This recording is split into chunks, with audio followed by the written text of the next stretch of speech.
ایک بہت بڑا گناہ بدنگاہی کا گناہ ہے۔ آپ کو پتہ ہے ہمارے ملک کے اندر بدکاری، زنا اور بے حیائی کی شرح کتنی بڑھتی جا رہی ہے، کس قدر بڑھتی جا رہی ہے۔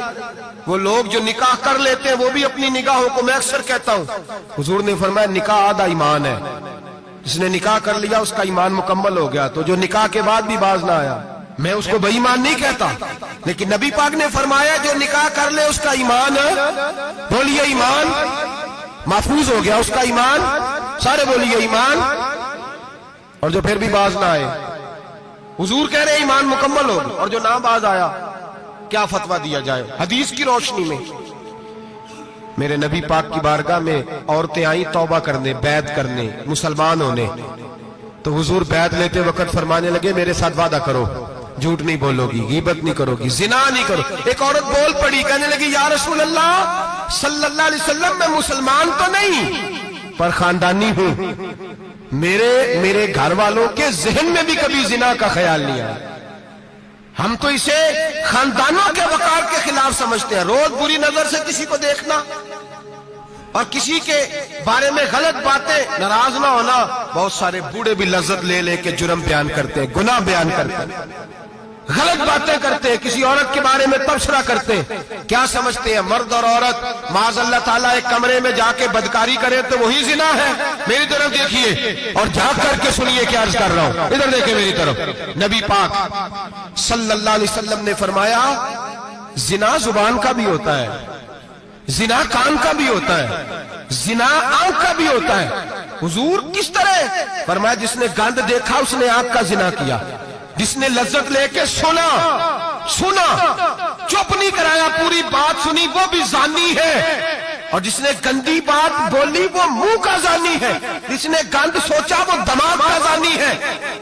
اور زانی کو سب سے پہلی سزا اللہ یہ دیتا ہے کہ سجدے کی لذت چھین لیتا ہے، عبادت کا سرور چھین لیتا ہے، اس کا نماز میں دل نہیں لگتا۔ قرآن میں سب سے پہلی سزا اسے اللہ اپنے دروازے سے دور کر دیتا ہے۔ بھائیو آج ہمارے سجدے بے کیف ہیں، آج لوگ غلط جگہ پہ گھنٹوں بیٹھے رہتے ہیں، مسجدوں میں لوگوں کے دلوں کو گھبراہٹ ہوتی ہے، لوگ بھاگتے ہیں۔ میرے نبی پاک نے فرمایا تو نظر کو پاک کر لے، اللہ تیری عبادت میں لذت پیدا فرما دے گا۔ میرے بھائی یاد رکھ لیں اور سن لیں، سب سے کمزور آدمی وہ ہے جس کا ذہن پاک نہیں، سب سے کمزور آدمی وہ ہے جو کردار کا غلط ہے۔ ایک بات میں نے پڑھی، آپ یقین کریں میرا دل کرے کہ میں آگ لگا دوں اس عنوان کو جس پہ گندگی لکھی جاتی ہے، ان اخباروں کو، ان چیزوں کو جس پہ گند لوگوں کے دلوں میں۔ وہ انڈیا کی ایک وزیر اعظم عورت گزری تو کسی نے اس سے کہا کہ پاکستان نے تو تمہیں شکست دی ہے، تم جیت نہیں سکے بڑا ملک ہو کے۔ کہنے لگی کوئی بات نہیں، تھوڑا وقت ٹھہر جاؤ، ہم ان پر تہذیبی جلگار کریں گے، ان کے گھروں میں ننگا ناچ کریں گے، یہ گندی تصویریں دیکھیں گے، یہ گند میں الجھ جائیں گے۔ اور جو قوم گند میں الجھ جایا کرتی ہے وہ پھر کسی سے لڑنے کی طاقت نہیں رکھتی، اس کے اندر ڈٹ جانے کی ہمت نہیں ہوتی، اس کی غیرت کے جنازے نکل جاتے، دل کرتا ہے جل جائے وہ جل جائے جہاں سے برائی پھیلتی، تباہ ہو جائے وہ علاقے جہاں سے گند ہوتا ہے۔ لوگ گند کی کمائی کھاتے ہیں، گند کی، ایکٹروں کے ساتھ کھڑے ہو کے فوٹویں کھچاتے ہیں اور گناہ پہ فخر کرتے ہیں، اور گندے لوگ کہتے ہیں اللہ کا فضل ہے ہم گند پھیلا رہے ہیں، ثم معاذ اللہ۔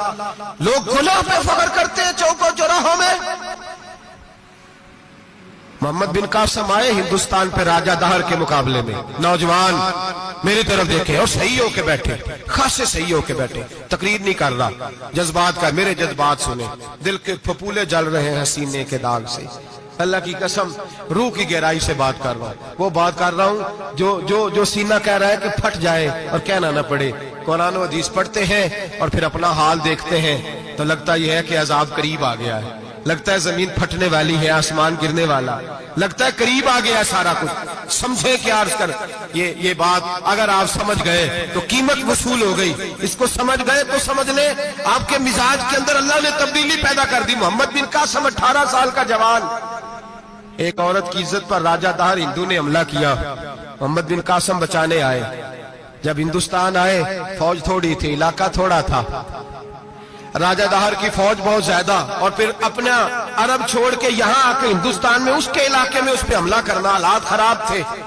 محمد بن قاسم پریشان ہے۔ ایک بزرگ نے دیکھا، کہنے لگے پریشان کیوں ہو؟ کہنے لگا سوچتا ہوں علاقہ بھی اس کا، فوج بھی اس کی، میرے فوجیوں کو تو رستوں کا بھی نہیں پتا، کیسے جنگ کریں گے، کدھر سے آئیں گے، اور پھر ہمیں زبان بھی نہیں آتی، کیسے کام ہوگا، ڈر رہا ہوں۔ 2-4 دن گزرے تو محمد بن قاسم اشاش بشاش ہو گئے۔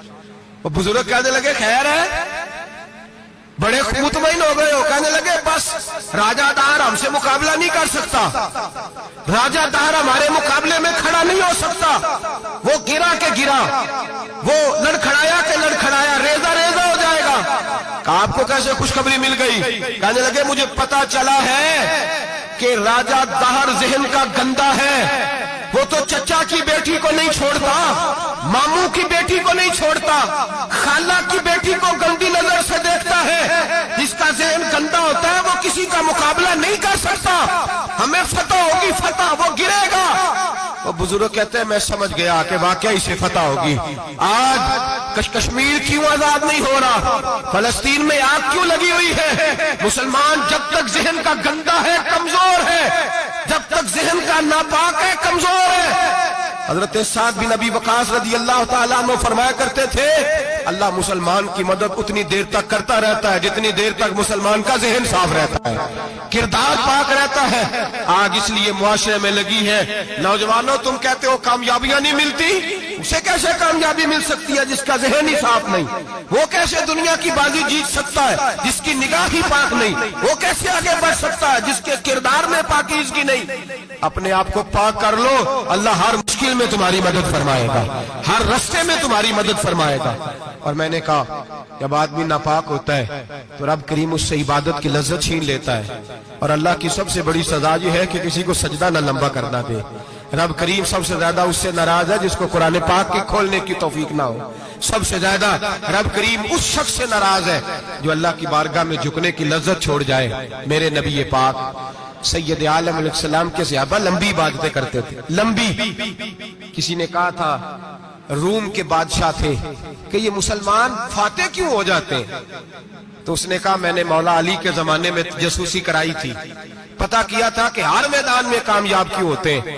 تو کہتے میں نے دیکھا یہ دن کے مجاہد ہوتے ہیں پر رات کے عابد ہوتے ہیں۔ سرکار نے فلاح انسانیت کے لیے جو دوسرا کام کیا نا، وہ لوگوں کو احساس دلایا ہے کہ اگر غلطی ہو جائے تو تم نے بندوں کے سامنے اپنے آپ کو کلیئر نہیں کرنا، تم نے تو رب کے سامنے اپنے آپ کو کلیئر کرنا، اللہ کے سامنے تم نے بچنا ہے کہ میرا گناہ معاف۔ اور حضور احساس پیدا کرتے تھے۔ بخاری شریف میں قبیلہ غامدیہ کی اس عورت کا تذکرہ موجود ہے جو خود آئی تھی، کوئی گرفتار کر کے نہیں لایا تھا، وہ از خود آئی۔ احساس پیدا ہو گیا نا گناہ کا۔ یہاں بہت ساری غلطیاں کر کے بھی لوگ جب اپنی بات کرتے ہیں تو کہتے ہیں کبھی یاد تو نہیں کسی کے ساتھ زیادتی کی ہو، یاد تو نہیں کبھی کسی کا، بھئی آپ نے اتنے بڑے ولی ہونے کا دعویٰ کر دیا۔ انسان تو انسان رہتا ہے۔ بڑے بڑے لوگ کہہ گئے کہ یا اللہ اگر انجانے میں بھی بھول گئے ہیں تو ہم سے درگزر فرما، لیکن جب ہم تیار ہی نہیں ماننے کو۔ حضرت انس بن مالک کہتے ہیں وہ خاتون آئی، کوئی پکڑ کے نہیں لایا، کسی 14 دنوں کے ریمانڈ پہ نہیں اسے منوایا گیا، اسے وہ خود بخود آئی، اور کریم محبوب علیہ السلام کے سامنے جب وہ کھڑی ہوئی تو اتنے درد سے میں نے کم لوگ روتے دیکھے ہیں جس درد سے وہ روئی۔ عرض کرنے لگی حضور میں غلطی کر بیٹھی ہوں، مجھ سے زنا ہو گیا، مجھے پاک کر دے۔ تو محبوب کریم علیہ السلام نے فرمایا تو کیسے ثابت کرے گی تو نے گناہ کیا؟ یعنی مجرم کو ثابت کرنا پڑ رہا ہے کہ میں گناہ گار۔ یہ وہ کمال ہے کہ انسانوں کو احساس ہونے لگے کہ یہاں ہم غلط ہیں۔ جب اعتراف جرم ہوتا ہے، جب بیماری کی تشخیص ہوتی ہے تو پھر اس کا علاج بھی ہو جاتا ہے۔ حضرت انس بن مالک کہتے ہیں وہ عرض کرنے لگی حضور میرے پیٹ میں ناجائز بچہ ہے۔ حضور نے فرمایا جا جب بچہ پیدا ہو تو پھر آنا۔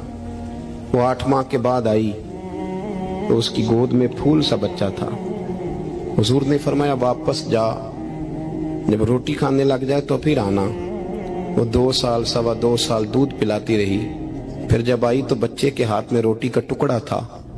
کریم محبوب صلی اللہ تعالی علیہ وسلم سے آ کے جب اس نے بات کی تو وہ درد سے روئی، کہنے لگی یا رسول اللہ 3 سال ہونے کو ہیں